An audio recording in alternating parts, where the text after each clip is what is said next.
Tired of dropping your phone or struggling to prop it up? Meet the PopSockets phone grip with expanding kickstand in black, your new must-have accessory. Don't miss out. Grab yours today. Click the link in the video description to shop now on Amazon. Kemi Badenoch Tories have done something incredible, something unthinkable. Opinion. Stop what you are doing. The Tories have topped a poll.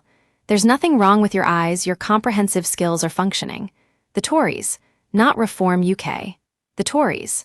Under Kemi Badenoch's leadership, the Conservative Party has topped a more in common voting intention poll, beating the Labour Party and Reform UK by a huge, inspirational, conversation-starting percentage point. The oldest active political party in Britain scored 25%, with Labour and Reform on 24%. Dust off your barber, put on your red trousers and meet me down the pub. That's if you can bear to tear your hungry eyes away from righteous op-eds and social media posts. If you can do that, and you can fight your way through the celebrating masses, drunk on victory, giddy at the awesome hand of the divine finally giving them a lift, then meet me at the pub. Don't miss, Immigration Crisis is teaching Irish how English Conservatives feel, latest. Or don't, because if you're a Tory and you're celebrating this win in any fashion, you need to give your head a wobble. You should ask yourself, is it not a bit depressing to celebrate a Tory poll victory after so many Reform wins in the same arena? It's a bit like when we were in lockdown, and some of us felt blessed to be able to drink a beer from a plastic cup in the street. It was a small victory, but acknowledging it as such showed just how dismal the broader picture was. Likewise with this poll, if you care about the Conservative Party doing well, this isn't great news. It's a dim light struggling and failing to break through a thick smog of their own making.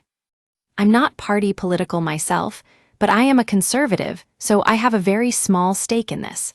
And I don't think that the Tories winning anything right now is good for Conservatives.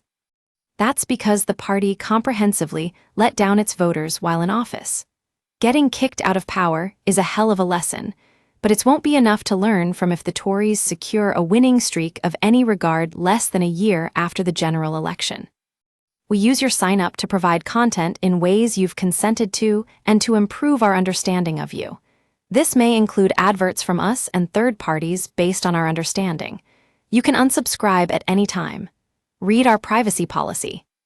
The best thing for proper Conservatives right now is for the Tories to be comprehensively hammered, almost to the point of destruction, so they have the chance to be reborn as a serious voice for those currently deserting or ignoring the party.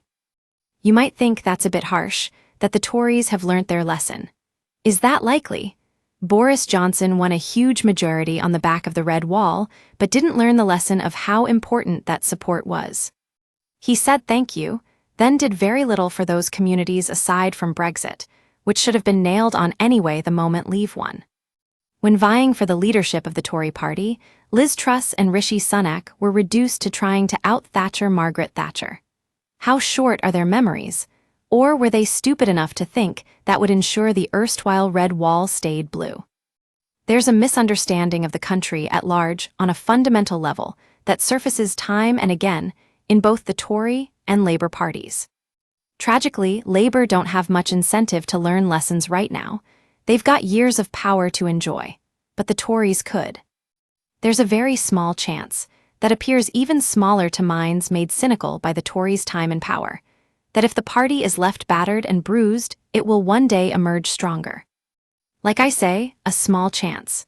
What's a far more remote possibility is that the Tories are induced to change for the better by people telling them they'll vote Conservative anyway. There is another way of looking at this, though. It could be that the Conservative Party, knowing how unappealing it looked after 2024's catastrophic defeat, is sitting back and letting Labour and Reform have at it. Inevitably, their opponents trip, and the public is left desperate for something more competent and mainstream. Enter the Tories.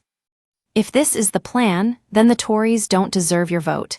It would be the plan of a party prepared to coast. Again, it would not be the plan of a party prepared to fight for your values. Sebastian Murphy is comment editor at The Express and author of Easy Kills, the inside story of Stephen Port.